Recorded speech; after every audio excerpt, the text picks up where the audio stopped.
I'm Cece with UnderCurrent Atlanta, and we're here at the 2015 Momo Con. From its inception back at our very own Georgia Tech campus, it's grown to what it is today. Momo Con focuses on gaming, comics, and anime. So let's go check out the exciting sounds and sights of Momo Con.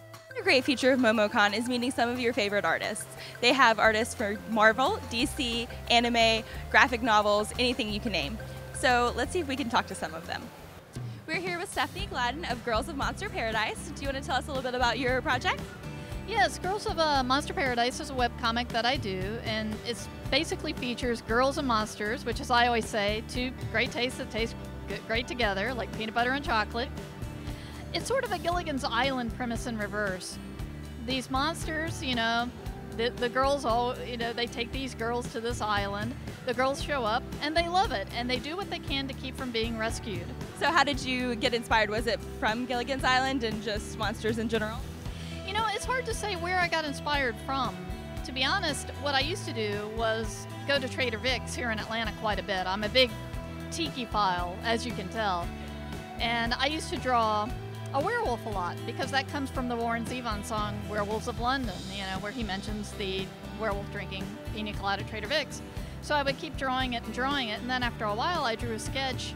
In fact, it's in this book here, in which he's reminiscing about a girl, and I was so fond of it, I took it, made it a little better, and colored it, and then from there I thought, well, yeah, he misses this girl, and then I thought, well, wait, what if she misses him?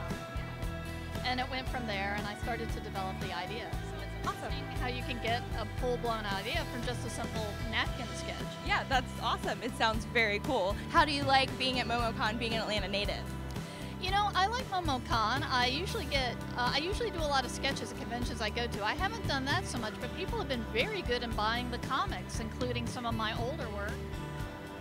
You know, Hopster's Tracks. I did this through Bongo Comics, and people have been really liking that, which has been great. People have been very open-minded. In fact, it was funny, I was telling my husband just last night, people have been looking at it and saying, wow, this looks nothing like anime. It looks like old-school American cartooning. Wow, that's so weird. I'll buy two. And they buy them. So they're very open-minded about it, which is very exciting. Yeah, so is that the best part of Momo Con, is meeting new fans? Yes, it's been very good. You know, at first I was afraid a little bit because I thought, well, it's so anime focused and I don't really do that. But people have been very nice and kind and open-minded, which is wonderful. Well, awesome. Well, thank you so much for taking the time to talk to us. People can go to www.girlsofmonsterparadise.com, and the online comic is there. However, I can't lie to any fans out there. While there's a lot of pages now, I'm only updating sporadically because I've been working full-time at Cartoon Network now. So, well, congratulations. That's awesome, too. All right. Well, thank you again, and have a great last day at MomoCon. We're here with Dan Jolly, one of the writers of Dying Light. Do you want to tell us about all of your projects, or one in particular? Well, Dying Light is a first-person shooter video game set in a city that's been overrun by zombies.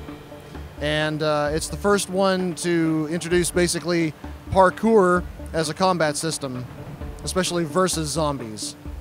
Do the zombies know parkour too? Some of them do, yeah. That's really terrifying. Yes, yeah, especially the game has a day-night cycle. So as you play, the sun gradually sets. And after dark, the zombies get like 1,000 times more dangerous, faster, tougher. Yeah, so it's kind of like you hunt them during the day, and at night they hunt you. Awesome. So is it I know it's first person, but do you play with other people, or is it more just a one-on-one? You can play solo. You can also do up to 4 players at the same time. And you can also play as a zombie. And in that case, you get to play like a super-powered zombie that can invade other people's games. So if you're playing as a zombie, other people's games, like if you're playing on Steam or like any console, so is it more fun to play as a zombie then? Being a good game writer does not necessarily mean I'm a good game player. Right. So my exposure to playing as the zombie's been pretty limited. Okay. I have been told that, yes, it is quite fun to play the zombie. I think that would probably be my choice as well. So how's your experience at MomoCon? Oh, it's been great. It's been great. This is my first year here. They're trying to expand the programming to include more comic books.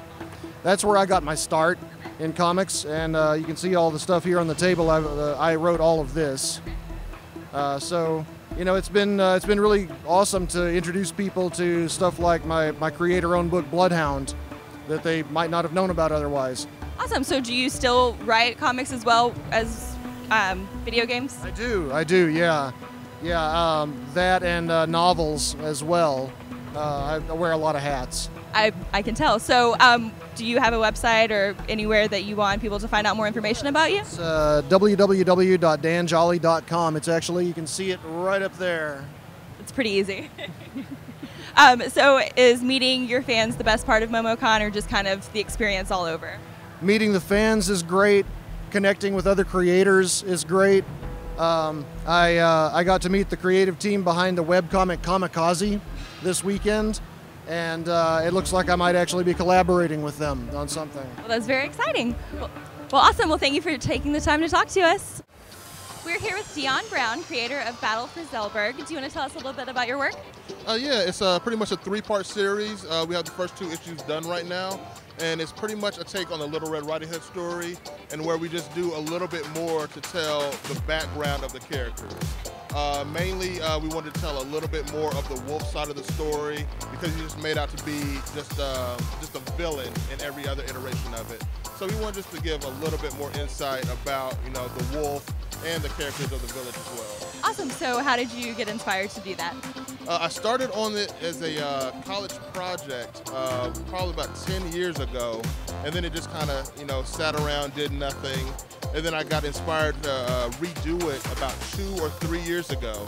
So after I finished rewriting the story, rewriting the script, I found a team of just amazing artists to get together and finish this story up. Awesome. So how are you enjoying your time at Momo Con? I am having a blast at Momo Con. It's ridiculous here. This is our first year attending. We'll definitely be back next year.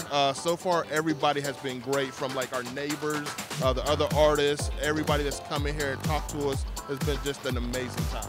Awesome. So are you from the Atlanta area, or where are you from? We're a little bit north of Atlanta. We're actually in Lawrenceville, so it's about 45 minutes to an hour north of here. So how did you hear about Momo Con? Just through your connections in the comic world? Exactly, yeah, just hearing about it through connections. You know, people, you know, always talking about it online through Facebook, and friends that go to other conventions are always talking about Momo Con, so we just had to give it a try. Awesome. Well, do you want to give your website or anything so people can find more information about you? Absolutely. Our website is ozellberg.com. It's OZELLBERG. And that way you can find out about the artists that have to do with it. Steve Myers is our main penciler, Lisa Kirk, we have Jeff, Chris, who does the letters for us. So you can find out all their information, as well as a little bit more about me and the project. Awesome. Well, thank you for taking the time to talk to us, and good luck on the rest of the day.